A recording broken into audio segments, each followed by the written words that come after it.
RJD के विधायकों को राजद सुप्रीमो लालू प्रसाद यादव और नेता प्रतिपक्ष तेजस्वी यादव ने कई दिशा निर्देश दिए थे। उनमें से था कि अपने क्षेत्र में जाइए और सरकार द्वारा की जा रही कोरोना संकट में जो काम है उसकी निगरानी किया जाए, मॉनिटरिंग किया जाए। हमारे साथ बिहार के नवीनगर से जो विधायक हैं आरजेडी के, वो मौजूद हैं। खुद कई दिनों तक क्षेत्र में रहे, विधानसभा क्षेत्र से लौट के पटना है डब्लू सिंह। क्या कुछ हालात है, लोगों की क्या कुछ सवाल होते थे, क्या लोग इस महामारी में विधायक और जनप्रतिनिधियों से मांगते थे, खोजते थे। विधायक जी, जब आप क्षेत्र में होते थे वो क्या समस्या लोग अपनी लेके आते थे और क्या आप लोगों से कहते थे? सबसे बड़ी बात है कि जो पूरे क्षेत्र में जिस तरीके का पैंडमिक पूरा कोरोना का रहा, मतलब अपने लाइफ में इस तरीके का तो स्थिति हम लोगों ने नहीं देखा।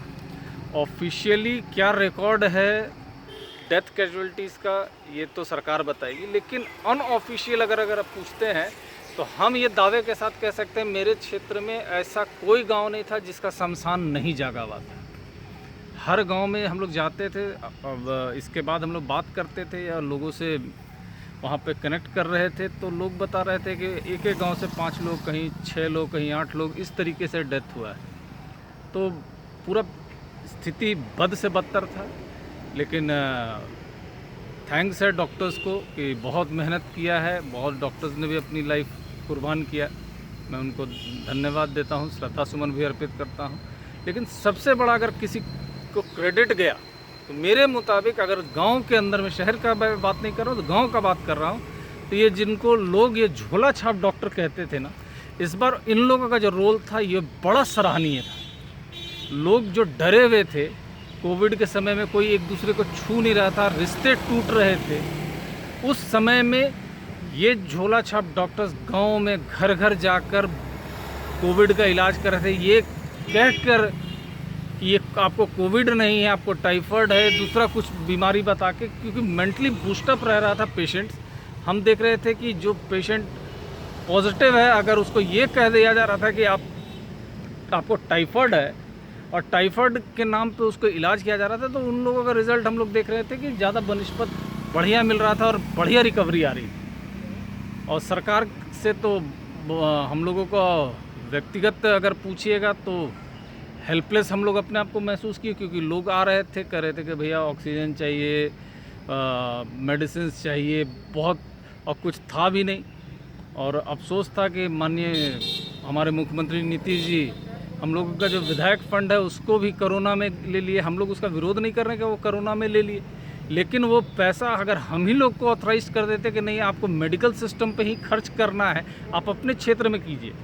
अगर आप वो पैसा अगर लिए हैं पूरे बिहार के अंदर में आप खर्च कर रहे हैं, पटना में कर रहे हैं, तो लोग हम लोगों से पूछ रहे हैं कि आप लोगों को हम लोग जिता कर भेजे हैं, आप लोगों की रिस्पॉन्सिबिलिटी बनती है कि आप लोग आइए और हम लोगों का मेडिकल सिस्टम को दुरुस्त कीजिए।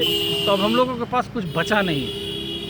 और गांव के अंदर का जो रोड नली गली का है और जो डेवलपमेंट का है वो तो चलिए अभी उस पर हम लोग बात नहीं करेंगे, लेकिन हम लोगों को भी ये इन लोगों को ऑथराइज करना चाहिए, क्योंकि हम लोगों का अंदर में रेफरल हॉस्पिटल है, ब्लॉक में पीएससीज है, सब का स्थिति बहुत ख़राब है।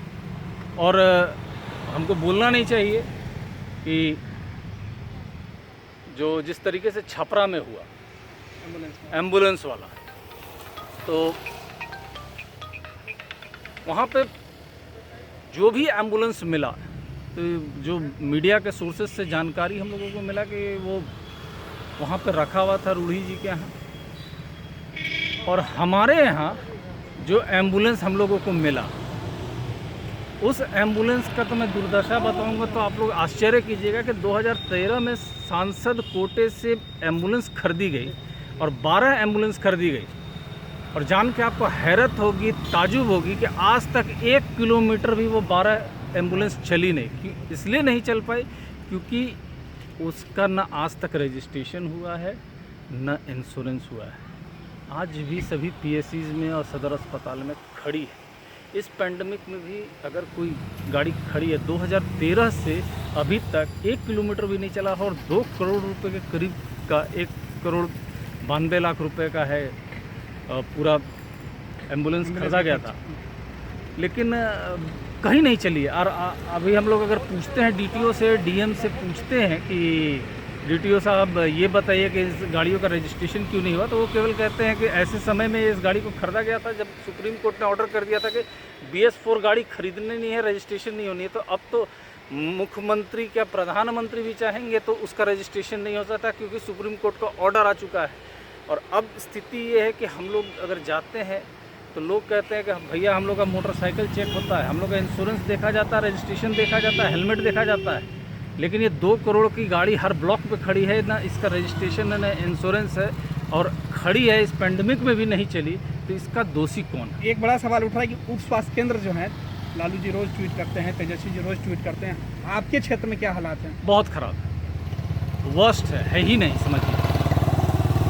मतलब अगर देखिएगा तो मैक्सिमम उप स्वास्थ्य केंद्र कहीं ना कहीं किसी के प्राइवेट घर में चल रही है। जो इंफ्रास्ट्रक्चर होना चाहिए था, जो डॉक्टर्स की सुविधा होनी चाहिए, कंपाउंडर्स की सुविधा होनी चाहिए, नर्सेस की सुविधा होनी चाहिए, कुछ नहीं। एक विधायक होने के नाते आपको किन किन समस्याओं से जूझना पड़ा? हम लोग तो इस बार बहुत ज़्यादा समस्या रहा, क्योंकि खास करके लोग ऑक्सीजन के लिए परेशान थे, लोग मेडिसिन के लिए परेशान थे, इवन ऑक्सीमीटर के लिए परेशान थे। अगर ऑक्सीजन सिलेंडर्स मिल जा रहा था तो उसका पूरा किट नहीं मिल रहा था, तो ये सब कुछ अरेंज करना पड़ रहा था। किधर वो ब्लैक मार्केट से हो कि वाइट से हो, जैसे भी हो, लोगों को इससे मतलब नहीं था कि आप कहाँ हालांकि से एक ला रहे अच्छी हैं। बात है कि कोरोना के में लॉकडाउन की वजह से अब संक्रमण की रफ्तार बहुत हद तक कम हुई है। देखिए, ये इस चीज़ को तो हम लोग पहले भी बोल रहे थे कि अगर कोरोना बढ़ रहा है तो इस लॉकडाउन को जो इस पीरियड में किया गया, हमको लगता है कि 15 दिन पहले अगर किया रहता तो बिहार का सीन और बेहतर रहा होता। और जितना कैजुअलिटीज़ हम लोग झेले हैं, जिस स्टेट का चीफ सेक्रेटरी कोरोना से मर जाए, बढ़िया बढ़िया डॉक्टर्स मर जाए, तो उसके आगे हम लोगों के पास शब्द नहीं है बोलने के लिए कि हम लोगों ने क्या झेला है और क्या हम लोगों ने लॉस सहा है। मौत का आंकड़ा कम हो सकता था। मौत का आंकड़ा बहुत कम हो सकता था। इस बात को हम लोग शुरू से बोल रहे थे, हमारे नेता तेजस्वी जी भी बोल रहे थे कि केवल चुनाव कराने के लिए ही पूरे, हम कह रहे हैं कि बंगाल के चुनाव के बाद ही लॉकडाउन क्यों?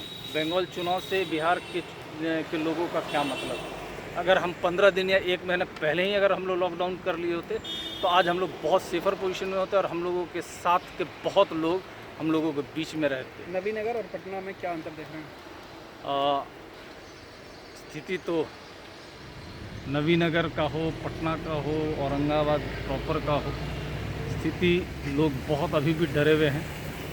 और इस बार हम धन्यवाद देंगे पूरे बिहार की जनता को, इस चीज़ को समझ के इन लोगों ने संयम के साथ घर में रहने का काम किया है। इसके लिए दिल से हम लोग धन्यवाद देते हैं। और सभी जो भी हमारे जैसे ज़िले के अंदर में जितने एडमिनिस्ट्रेशन के भी लोग थे, जो भी व्यवस्था था उस व्यवस्था के साथ में वो लोग खड़े थे, मैं इसके लिए भी पूरे एडमिनिस्ट्रेशन को धन्यवाद।